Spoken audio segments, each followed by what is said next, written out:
Hello everybody. Today we're going to be trimming back this weeping China doll rose, but first I need to trim back this Salvia Pruning to clear up a little bit of working room.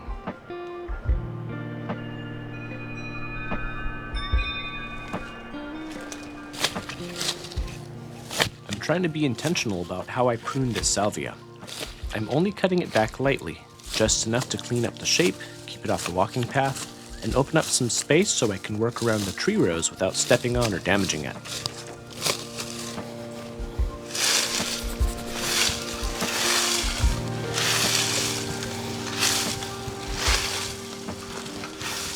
I'm also intentional about what I don't do here. I'm not cleaning around the base too much because this area provides habitat for spiders and other small organisms, and I try to disturb that as little as possible. Both the salvia and the rose are very healthy every year, and we don't really see pest or disease issues here, even though we allow organic material to build up on the ground. Every once in a while, I'll come in and remove some of the heavier deadwood underneath the salvia, but I usually leave quite a bit of it in place. That dead material creates habitat and supports a healthy garden ecosystem, so there's no need to make everything look overly tidy. Oops. Now, there's a good example of how this Salvia Pruning keeps spreading around. It's actually rooting and creating new plants. Believe it or not, these plants are over 10 years old. They keep rerooting and starting new clones.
All right, let's move on to the rose.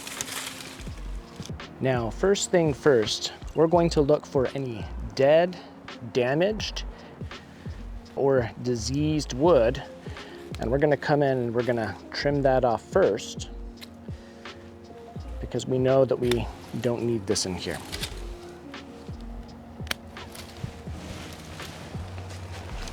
Now, if you're not sure if something is dead or not, just snap a twig, and if it makes that kind of a sound, that's dead.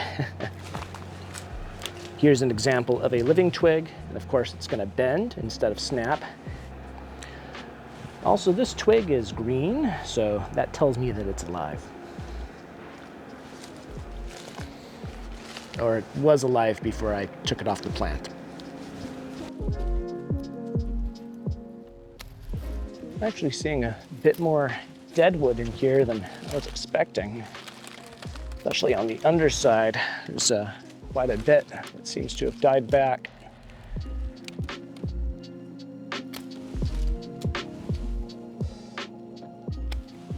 I do want to be cautious where I prune this.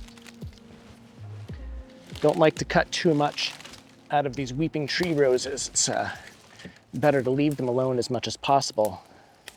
Ooh, ouch. Now this piece actually, this is not a part of the weeping China doll. And the way that I know is this has some really nasty thorns on it, and the weeping China doll doesn't have big nasty thorns.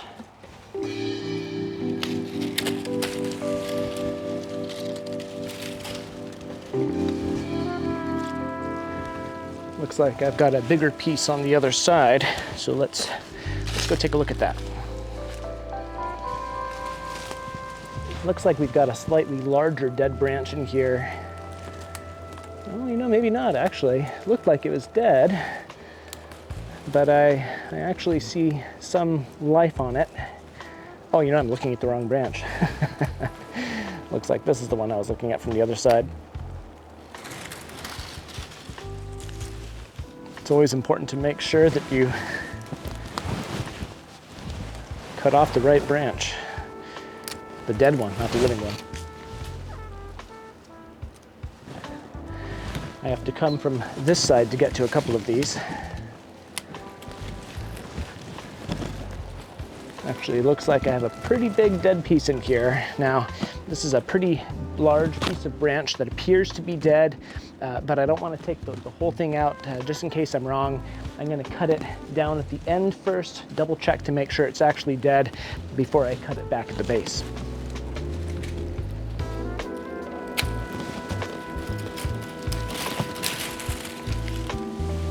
Yep, that's dead. Cut a little bit further back.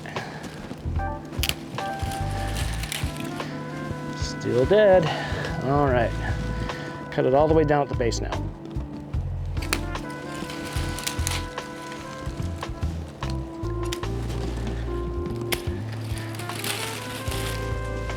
Yep, that's dead all right.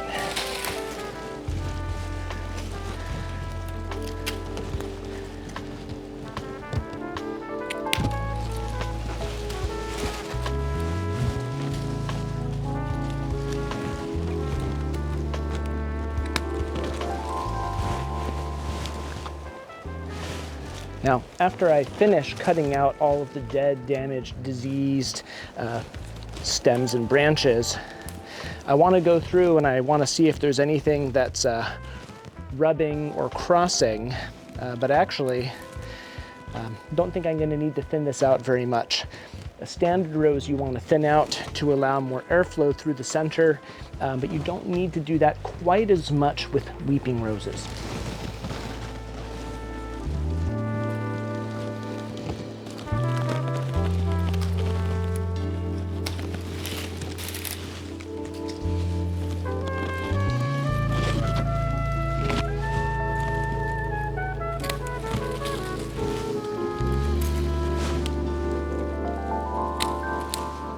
There's more dead in this than I thought there was going to be this year. A little surprising.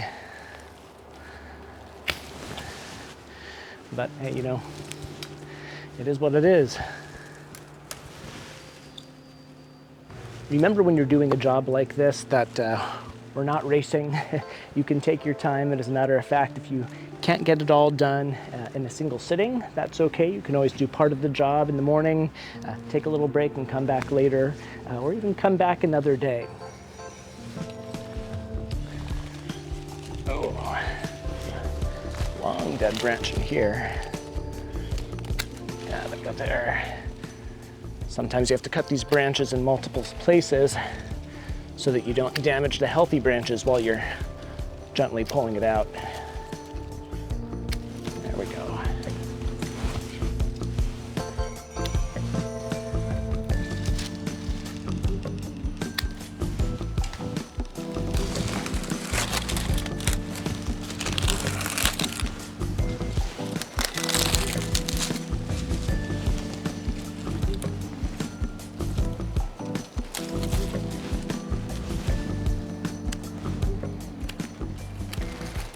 Now it's starting to look to me like I got most of the dead branches out of here, so I'm gonna move on to looking to remove crossing branches, anything that looks like it's a little bit too dense or chaotic.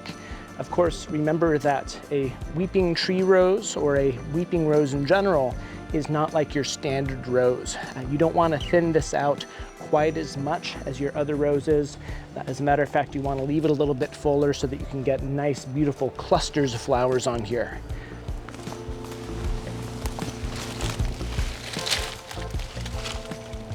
Good idea to look at things from a couple of different angles before you start making cuts. As they say, measure twice, cut once.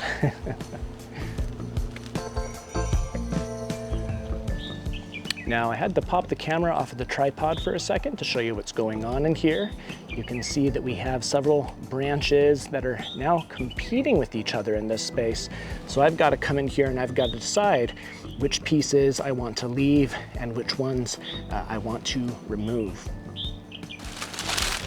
Oh, it's a hard decision. Now, once I'm satisfied with these thicker structural canes and I'm not going to come in and remove any more crossing, not going to do any more thinning, this is when I'm going to come in and start cutting back the laterals a little bit. So these are the smaller branches that are coming off of the long arching canes. Now, how far back you trim these can be up to you. A lot of folks will only leave them 2 to 3 inches long. Some people don't trim these at all. In fact, some people more or less leave these weeping tree roses alone until they get completely out of hand, and then they come and do emergency pruning. Now let's get in here and do a little bit of a prune on some of these side pieces here. Now I don't want to cut all of the leaves off of these. Usually we would strip all of the leaves off of the rose, especially for a standard rose this time of year. But these weeping tree roses actually behave more like an evergreen here in California. And it's not necessary to completely strip the leaves off unless you're in a place where the leaves almost completely come off on their own. And if you have disease issues, might be a good idea to come in and strip the leaves off. This tree rose is very, very healthy, hasn't really had any disease issues. We usually leave the leaves on through the winter months, and it does just fine.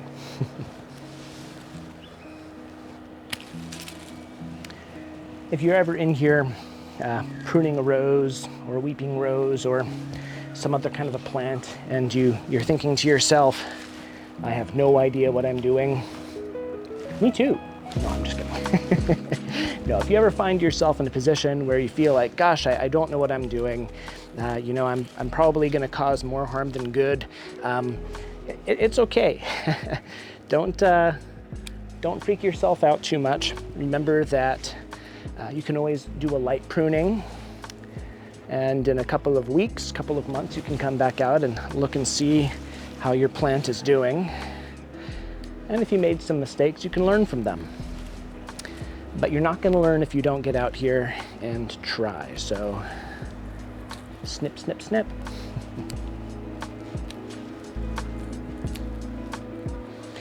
Some of these dead tips aren't completely necessary to remove, but I do like to come in here and take those off. Makes the plant look a little healthier. One thing that you'll notice is I already have these buds coming out. And you don't have to leave all of the buds on, but remember that if you cut off any of these buds, that is flowers you're removing.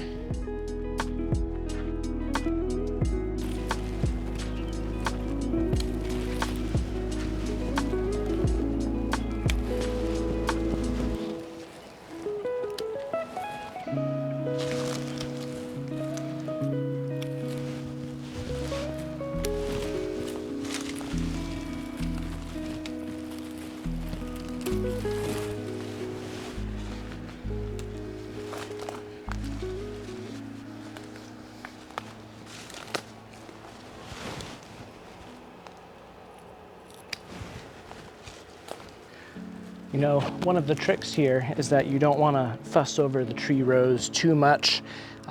Remember that if you cut too much off, you can't put it back. If you cut off too little, then, well, it's not the end of the world. So you can always err on the side of caution if you're not quite sure if you should continue or not. And in fact, there's still quite a bit on here that I think that I could remove, but it is getting later in the day, and I actually think that I might just leave this be for now, come back out here tomorrow morning and give it another look with some fresh eyes and see how I feel then.